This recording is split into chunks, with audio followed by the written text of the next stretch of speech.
सबसे पहले मैं आपको बताना चाहूँगा कि ये वीडियो वो स्टूडेंट्स के लिए है कि जिसका पढ़ाई अभी बहुत हो चुका है।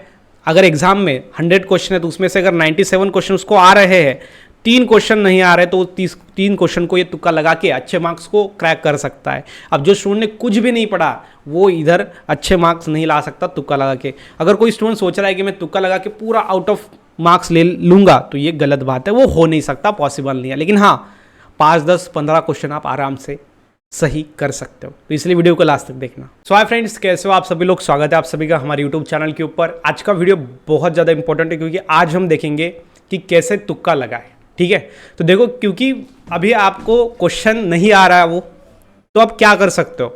तो आप तुक्का ही लगाओगे। लेकिन कुछ ऐसे साइंटिफिक आपको मैं हैक बताने वाला हूँ। टोटल 10 टिप्स मैं आपको दे देने वाला हूं जो आपको किसी ने नहीं दिया होगा। ठीक है, ये कंप्लीट वीडियो है जिसके अंदर 10 ऐसी सुपर टिप्स है जिसका इस्तेमाल करके आप कोई भी क्वेश्चन को टैकल कर सकते हो आराम से। मतलब ऐसा क्वेश्चन है जिनको आप सॉल्व कर रहे हो तो 80% उसके 80 to 90% चांसेस होंगे कि वही जो आपने सिलेक्ट किया हुआ ऑप्शन है वही करेक्ट होगा। ठीक है, तो स्टेप बाय स्टेप मैंने पूरा प्रॉपर स्टडी और प्रॉपर नोट्स बना के ये पूरा काम किया। ऐसा नहीं कि चलो आ गए और कुछ भी बता दिया। ठीक है, इसलिए वीडियो को लास्ट तक देखना। जो स्टूडेंट नीट की एग्जाम के लिए प्रिपेयर कर रहे हैं, जो एमएसटी सीईटी के लिए कर रहे हैं या फिर कोई अदर एग्जाम के लिए कर रहे हैं, सब ये इस्तेमाल कर सकते हो ये मेथड का। सिर्फ यहाँ पे एक चीज़ को आपको ध्यान में रखना है कि सीईटी में निगेटिव मार्किंग नहीं है।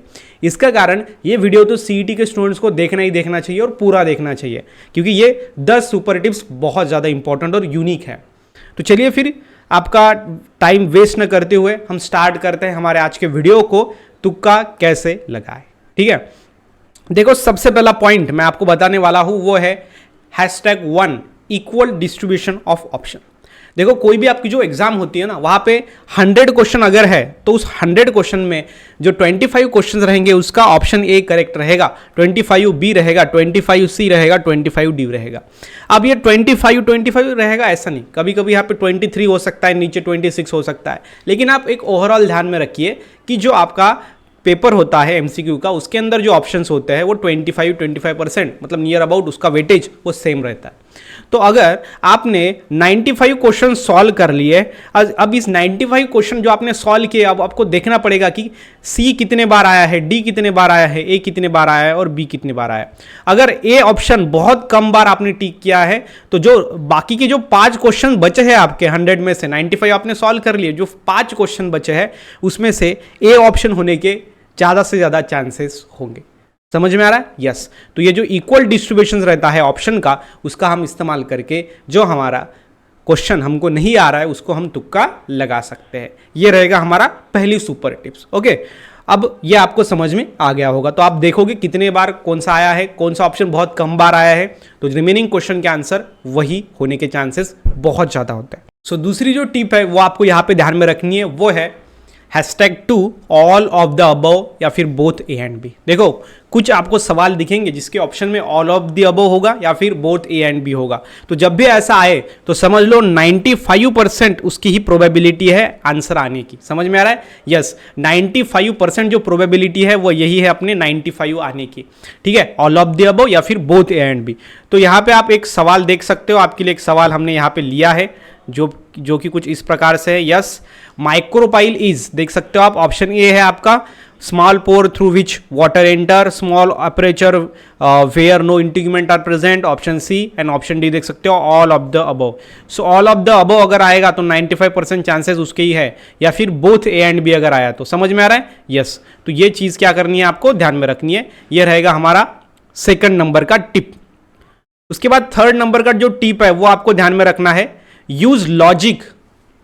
आपको अपना लॉजिक पावर यूज करना है। क्या यूज करना है? लॉजिक पावर, या फिर आपको यूज करना है इलिमिनेशन मेथड। जैसे कि अगर कोई क्वेश्चन है उसके अगर 2-3 ऑप्शन है तो कौन से ऑप्शन आप काट सकते हो वो देख लो, क्योंकि 4 ऑप्शन है, अगर उसमें से एक ऑप्शन अगर आपने काट लिया तो आपकी जो प्रोबेबिलिटी है राइट क्वेश्चन का आंसर राइट आने की वो बढ़ जाएगी। अगर आपने 2 ऑप्शन काट लिए तो फिर और 50-50% बच जाएगा। ठीक है, तो इसीलिए इलिमिनेशन करो, जो बच गया फिर वही करेक्ट क्या होगा, आपका आंसर होगा।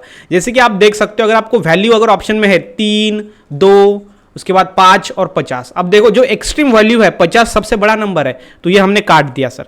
तो अब ये 3 में से ये आंसर होगा। मतलब क्या किया हमने, 25% जो रॉन्ग हो सकता था हमारा आंसर, उसको हमने कम कर दिया, प्रोबेबिलिटी कम कर दी क्वेश्चन को रॉन्ग होने की। समझ में आ रहा है? Use logic power and elimination method आपको क्या करना है, यूज करना है। अब आप यहां पे देख सकते हो, अगर ये आपके पास क्वेश्चन है, इसके अंदर इलिमिनेशन मेथड आप कैसे यूज करोगे बताओ।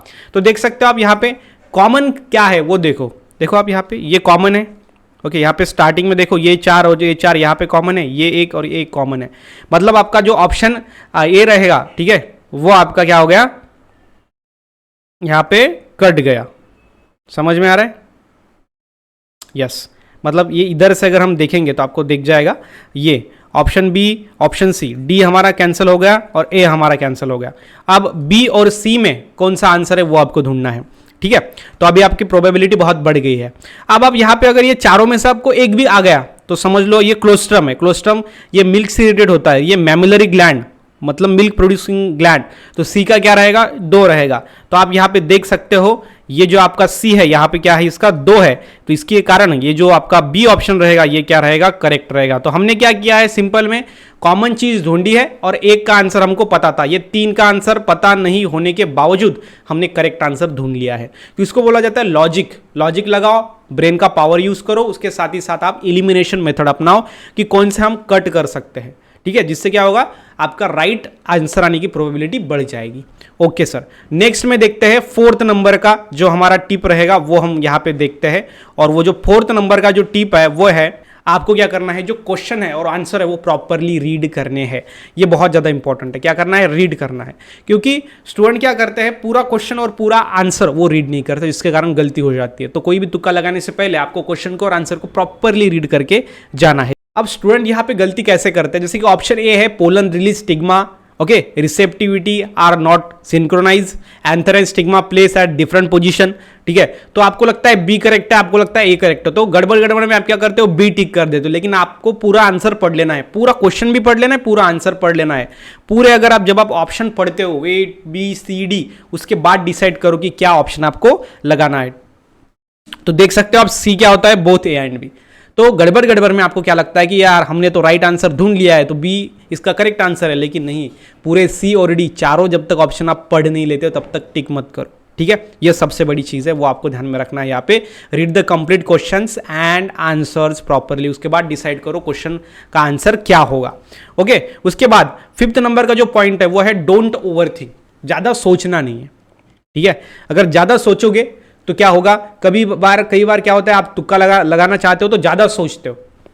तो जब आप ज़्यादा सोचते हो तो आपको क्या लगता है, ध्यान में रखना, वो गड़बड़ हो जाता है। तो कभी कभी बहुत ज़्यादा सोचने, ओवर थिंक करते हो, लेकिन जो क्वेश्चन का आंसर होता है वो बहुत सिंपल होता है।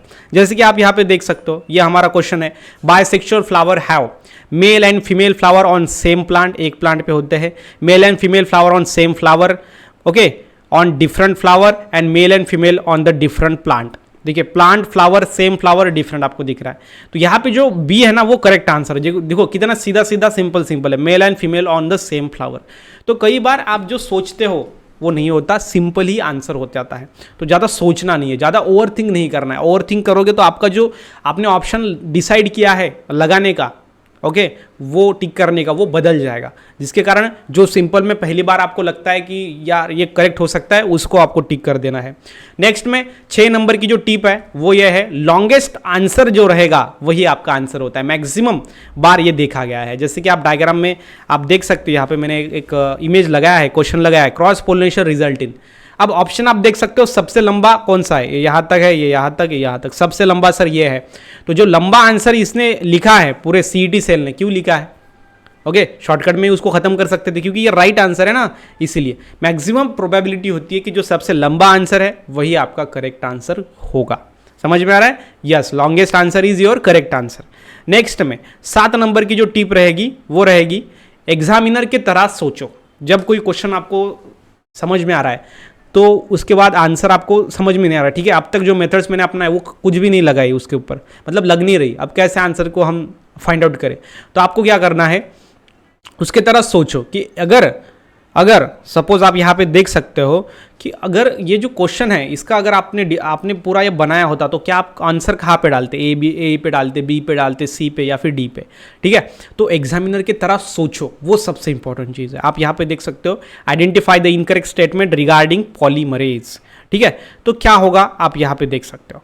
तो यहाँ पे ए ऑप्शन है आरएनए पॉलीमरेज फर्स्ट। अगर आपको डालना होगा, ठीक है, आंसर, तो मैं अगर सोचूं तो मैं डालूंगा सी या फिर बी, ये दोनों में, क्योंकि ये बीच में है, ठीक है, वो ज़्यादा इंपॉर्टेंट है। तो इसलिए मैं बी पोजीशन पे या फिर सी पोजीशन पे क्या करता हूँ, क्वेश्चन के आंसर को डालता हूँ।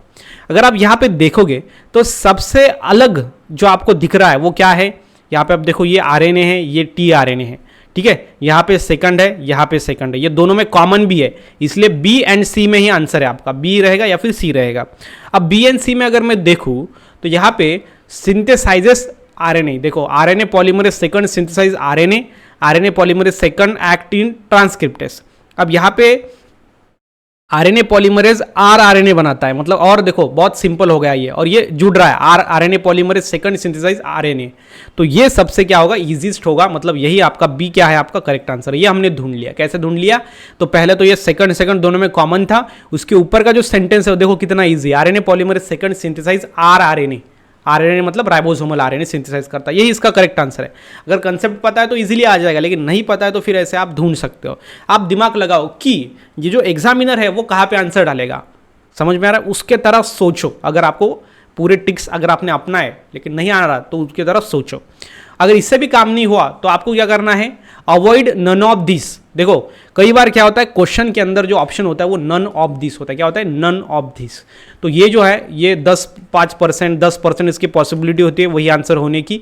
ये कैसा होता है पता है आपको, कि ये देखो brain stem is form by, तो मैंने एग्जामिनर हूं मैं, उसके तरह सोचूंगा, तो मैंने ए बी सी ऐसे ऑप्शन डाल दिया, और चौथा ऑप्शन क्या डालू, तो मैंने डाल दिया नन ऑफ दिस। तो ये जो नन ऑफ दिस है ना, ये सिर्फ ऑप्शन को भरने के लिए होता है, ये करेक्ट आंसर नहीं होता। बहुत बार, मतलब मैक्सिमम टाइम ये करेक्ट आंसर नहीं होता है। तो इसीलिए आपको ये जो नन ऑफ दिस है ये आप यहाँ पे इजीली क्या कर सकते हो, कट कर सकते हो। तो नन ऑफ दिस अगर क्वेश्चन में आंसर है आपका, तो ध्यान में रखना वो जो ऑप्शन है वो आपका गलत होगा, मतलब उसकी प्रोबेबिलिटी बहुत ज़्यादा कम होगी। समझ में आ रहा है, यस। तो ये आप देख सकते हो, अवॉइड नन ऑफ दिस। हो तुक्का मारते समय ये 8वां पॉइंट आपको ध्यान में रखना है, नन ऑफ दिस को अवॉइड करना है। ओके, 9th नंबर का जो पॉइंट है वो है don't second gauge your self. अब ये क्या है सर, क्योंकि जब आप कोई क्वेश्चन देखते हो तो उसके ऑप्शंस होते हैं, उसके ऑप्शन में आपको एक कोई करेक्ट लग रहा होता है कि हाँ ये करेक्ट है, तो अगर ज़्यादा सोचते हो तो फिर वो बदल जाता है। तो बदलना नहीं है, सेकंड गेस के लिए आपको जाना नहीं है। सबसे पहला जो गेस आप लगाओगे A N B S C या फिर डी, वही आपको रख के देना है। क्योंकि बहुत बार जो हमारा माइंड है वो हम देखते हैं जब क्वेश्चंस को, जब ऑप्शंस को देखते हैं तो बहुत बार जो फर्स्ट में गेस करते हैं ना वही कई बार राइट हो जाता है। ज़्यादा सोचने के बाद स्टूडेंट क्या करते हैं, फिर ऑप्शन को बदल देते हैं और वही फिर क्या हो जाता है, रॉन्ग हो जाता है। तो सेकंड गेस के लिए नहीं जाना है। ओके, और 10th नंबर का जो लास्ट आपका टिप रहेगा वो ये रहेगा कि अब तक जो मैंने 9 हैक्स आपको बताया, अगर वो कुछ भी नहीं लग रहा है तो 10वां जो हैक्स आपको लगाना है वो है पिछले 3 क्वेश्चन के आंसर को देखो कि क्या है। पिछला 3 क्वेश्चन अगर बी ऑप्शन है, ए आया था और सी आया था, तो अब पहले 3 क्वेश्चन का ये सीक्वेंस है, तो यहाँ पे ए आने के चांसेस है या फिर सी आने के चांसेस है, ठीक है, ए या फिर सी। तो आप 2 तो कैंसिल कर रहे हो, फिर ये 2 में बच रहा है। अगर पिछले क्वेश्चन का आंसर ए बी में अगर रहा तो यहाँ पे एक तो सी आ सकता है या फिर यहाँ पे ए आ सकता है। समझ में आ रहा है, तो आप देख सकते हो यहाँ पे अगर डी ए बी आया है तो यहाँ पे सी आ सकता है, क्योंकि ये ए बी सी हो गया, सी बाकी है तो सी यहाँ पे आ सकता है। और यहाँ पे अगर देखेंगे सी बी बी, तो यहाँ पे फिर से सी आ सकता है या फिर यहाँ पे ए आ सकता है या फिर डी आ सकता है। मतलब क्या कि पहले सीक्वेंस को अगर आप जब देखते हो तो आपको समझ में आ जाता है कि यार यहाँ पे क्या आंसर हो सकता है ऑप्शन में, ठीक है। तो इसका भी इस्तेमाल आप कर सकते हो, क्योंकि जो सीक्वेंस होता है आंसर का वो एक पर्टिकुलर फॉर्मेट में होता है, तो उसका ट्रेंड आप देख के भी आंसर को गेस कर सकते हो। तो ये था इस वीडियो के अंदर जिसमें मैंने आपको बताया 10 सुपर टिप्स। तो ये था इस वीडियो के अंदर। इसी के साथ ही साथ मिलते हैं नेक्स्ट वीडियो में, तब तक के लिए stay happy, stay motivate. Thank you so much. Comment करके बताना कि आपको कौन सा जो हैक है हमारी 10 में से, वो कौन सी हैक आपको अच्छी लगी।